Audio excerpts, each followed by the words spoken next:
स्वागत करते हैं आपका हमारे चैनल के अंदर। जैसा कि आप जानती हैं, कुछ दिनों से जो तो पश्चिम बंगाल में कुछ अलग चीज़ें होते हुए नज़र आ रही है।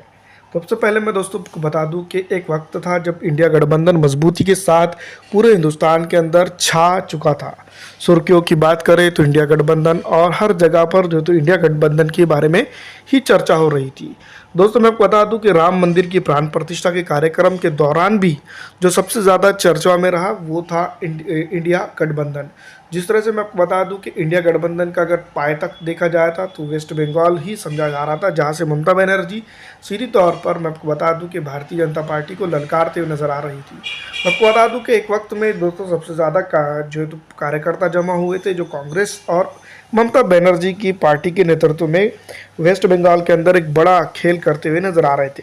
लेकिन फिर जूझू करते हुए दोस्तों मैं आपको बता दूं कि खबरें सामने आई, और वो खबरें ऐसी भी सामने आई कि जो तो ममता बनर्जी के बयाना, जिसके वजह से जैसे मैं आपको बता दूं कि इंडिया गठबंधन के ऊपर काफ़ी असर हुआ, जिसमें उन्होंने कहा कि इंडिया गठबंधन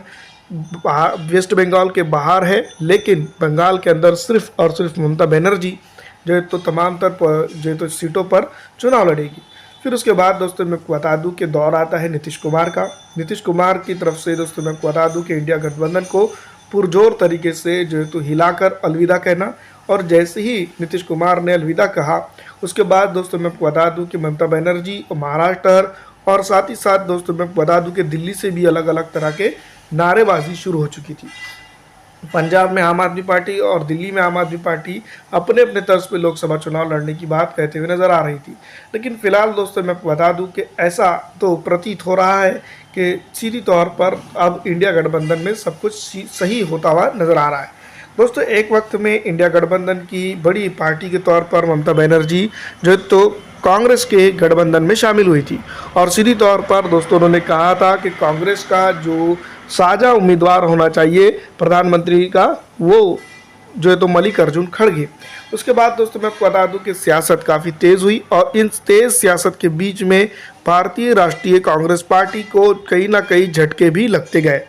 दोस्तों मैं आपको बता दूं कि 39 सीटें जो है तो लोकसभा की आती है वेस्ट बंगाल के अंदर, और जिसके अंदर मैं आपको बता दूं कम्युनिस्ट, भाजपा, कांग्रेस और सीधी तौर पर टीएमसी जो बड़ी पार्टी बनकर उभरती है, इन तमाम तर पॉलिटिकल पार्टियों का कुछ ना कुछ हिस्सा उन 39 सीटों के ऊपर दिखता है। लेकिन सीधी तौर पर इंडिया गठबंधन करके ममता बनर्जी ने साफ जाहिर कर दिया कि तमाम तर 39 की 39 सीटों पर किसी के साथ ना गठबंधन करके टीएमसी अपने आप जो है तो प्रत्याशी यहाँ उतारेंगे। सीधी तौर पर देखा जाए तो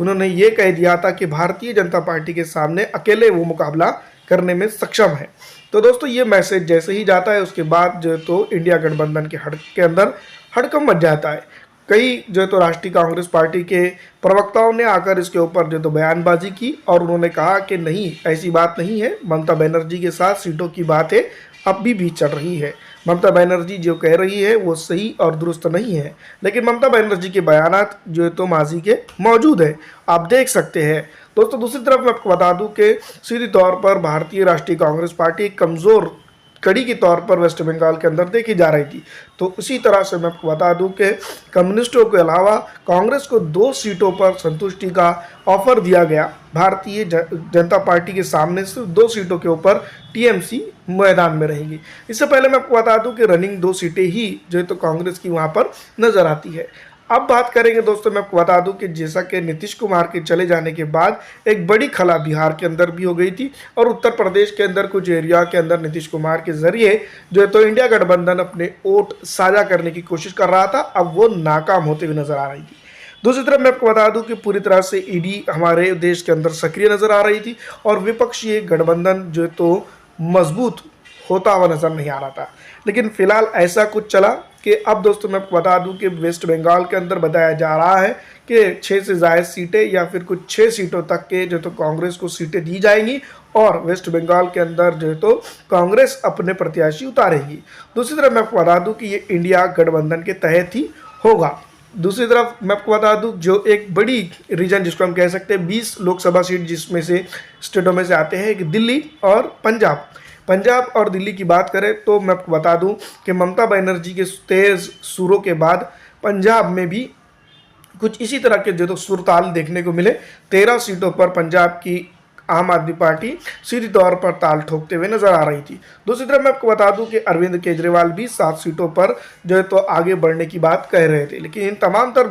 बीच में ऐसा क्या हो जाता है जिसको आमतौर पर पॉलिटिकल थिंक टैंकर ये समझते हुए और समझाते हुए नजर आ रहे हैं कि ये फियर ऑफ ईडी सीबीआई है, जिसके चलते पूरा विपक्ष अब एकजुट होता हुआ नजर आ रहा है और 39 सीटों में से 6 के करीब सीटें जो है तो कांग्रेस को देने पे जो है तो बताया जा रहा है कि टीएमसी के साथ बात चल रही है। दूसरी तरफ अगर हम बात करें तो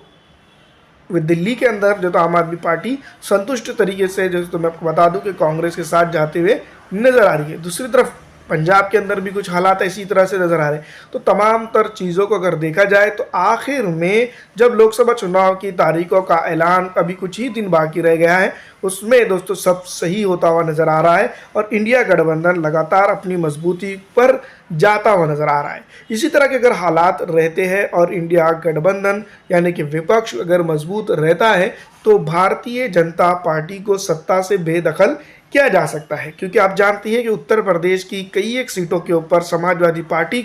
मजबूत है और कई एक सीटों पर कांग्रेस मजबूत है। दोनों की मजबूती अगर देखा जाए प्रदान हो जाती है एक दूसरे को, तो तकरीबन 40 से 45 सीटों के ऊपर कांग्रेस का समाजवादी गठबंधन स्वीप कर सकता है। दूसरी तरफ मैं आपको बता दूं कि बिहार के अंदर 40 सीटें आती है और 40 सीटों के अंदर सी वोटर सर्वे और तमाम तर पोलिंग सर्वों की अगर बात करें तो आरजेडी वहां पर धमाल कर रही है और अगर कांग्रेस के सामने ऑल इंडिया मजलिस इत्तेहादुल मुस्लिमीन अपने प्रत्याशी नहीं उतारती है तो इन 40 सीटों में से तकरीबन जो है तो 18 से 22 सीटें इंडिया गठबंधन के खेमे में जाते हुए नजर आ रही है। 45 और 18 ये तमाम तर चीज़ें अगर देखा जाए तो 39 सीटें